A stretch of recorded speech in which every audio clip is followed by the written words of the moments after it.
Hello guys, welcome to new another video. তো কেমন আছো তোমরা? তো আশা করি ভালো আছো। তো আল্লাহর রহমতে আমি অনেক অনেক ভালো আছি। তো গাইস, তোমাদের জন্য নতুন একটা ভিডিও নিয়ে চলে এলাম।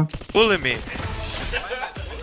তো গাইস, আজকে আমরা খেলতে চলেছি র্যাঙ্ক ম্যাচ। তো দেখা যাক র্যাঙ্ক ম্যাচে আমরা কি করতে পারি। তো গাইস, আমরা কিন্তু অনেক দিন পরে গেমে ব্যাক করেছি। তো গাইস, দেখা যাক র্যাঙ্ক ম্যাচে আমাদের গেম স্কিলটা কেমন হয় এবং আমরা ভুইয়া নিতে পারি কিনা তা শেষ পর্যন্ত দেখতে থাকো।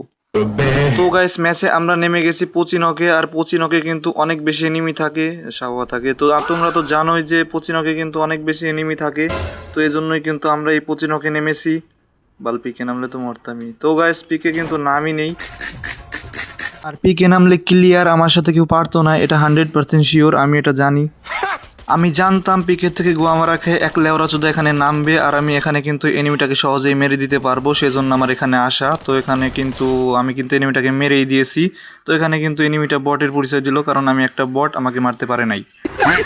তো গাইস, ফাইনালি কিন্তু পিকে চলে আইছি। তো পিকে কিন্তু কোনো এনিমি নাই, সামনে একটা আওয়াজ পাইছিলাম। তো এনিমি কিন্তু ওই যে দেখা গেছে। তো এনিমি কিন্তু আমার দেখাই পলাইতেছে। তো গাইস, এখানে এনিমিটাকে আমরা সহজেই মেরে দিলাম। তো গাইস, এনিমি কিন্তু জানে আমি মোবাইল দিয়ে ভালো গেম খেলি। তো গাইস, আমি কিন্তু এনিমিকে সহজেই মেরে দেই, এনিমি ভালো করেই জানে। তো গাইস, ম্যাচে যখন এনিমি পড়ে তখন এনিমি সোজাসুজি আমার কাছে ধরা দেয়।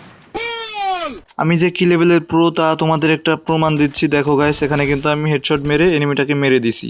সবার ভালো দেখে নাই আমারে। তো গাইস, আর একটা এনিমি কিন্তু চলে আইছে। তো ওর কামই হচ্ছে ছাটপাটি করা। তো আমাকে মারতে পারলে ওর শান্তি মনে হচ্ছে। তো সম্ভব নয়। তো আমি হচ্ছে হাই লেভেলের প্রো, আর আমার কাছে আছে একে। আর একে থাকলেই তো মনে করো যে আমি পিক ভাঙিয়ে ফেলা দেই। তো দেখা যাক, সামনে একটা এনিমি আছে। আর ইউএমপিও কিন্তু আমার কাছে আছে। ইউএমপি তো আমি ভালোই চালাই। এমপি মানে আমার কাছে থাকলে 10-12 কিল কোনো ব্যাপারই না। তো দেখতে পারতাছো এনিমি কিন্তু আমার কভার থেকে বাড়াইতেছে না। মানে ও আমার দেখে এমন ভয় পাইছে যে কভার থেকে বাড়ানোই মানে মুশকিল। তো এখানেও দেখছো ক্লিয়ার ক্লিয়ার হেডশট মারছে। আর ওর নাম ছিল আব্বু। আব্বুকে এটা তা তো দেখতেই পারছে।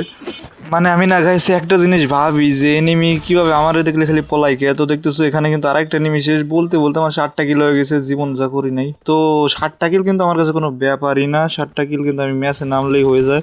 তো এখানে কিন্তু আরও এনিমি আছে। তো এনিমিগুলোকে কি আমি দিতে পারবো? তো দেখা যাক। এখানে আর একটা লেওরা চোদা এনিমি চলে এসেছে। আর এখানে আমার অবস্থা খারাপ, মনে হয় এখনই যাবো। তো সমস্যা নাই, আমি কিন্তু কম লাইফেও মারতে পারি, কারণ বিটুকেরা কোনো সময় ভয় পায় না। তো গাইস, যেমনটা বলছিলাম, মানে আমি পিকে থাকলে পরে কিল মানে পাবোই। মানে এত কিল করি যে এনিমি মানে ভয়তেই শেষ হয়ে যায়। মানে ওরা আমাকে মারতেই চায় না, মানে আমার দেখলে মনে হয় ভয়টাই পায়। জীবনের প্রথমে তো ভালো ম্যাচ খেলতেছি, তো ব্যাপার না। তো গাইস, তো দেখতেছো আমি কিন্তু প্রত্যেক সময় এরকম খেলে থাকি। তো 10টা কিল আমার কাছে কোনো ব্যাপারই না, কিন্তু এখন টাইম লেগে গেছে। তো ম্যাচ শেষে আমার তো প্রথমে নামলে 10টা কিল হয়, তো এখন একটু কম হয়ে গেছে। তো গাইস, তোমরা অনেকেই বলতে পারো আমি ভাবুর মারতেছি, কিন্তু না গাইস, তুমি কথার সাথে তো মিল পাইতেছো গাইস। আমি কিন্তু আসলেই 10টা মানে 12টা কিল হয়ে গেছে। তো আমি নিজেও খেয়াল করিনি, মানে আমি নিজেই অবাক।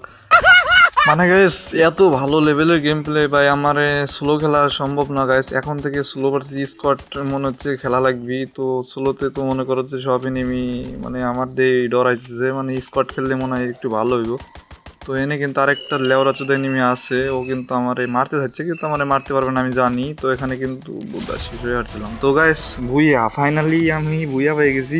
তো গাইস, যারা যারা সাবস্ক্রাইব করে নাই তারা অবশ্যই সাবস্ক্রাইব করে দাও। জীবনের প্রথম ভুইয়া। তো গাইস, জীবনের ভুইয়াটা উপভোগ করো।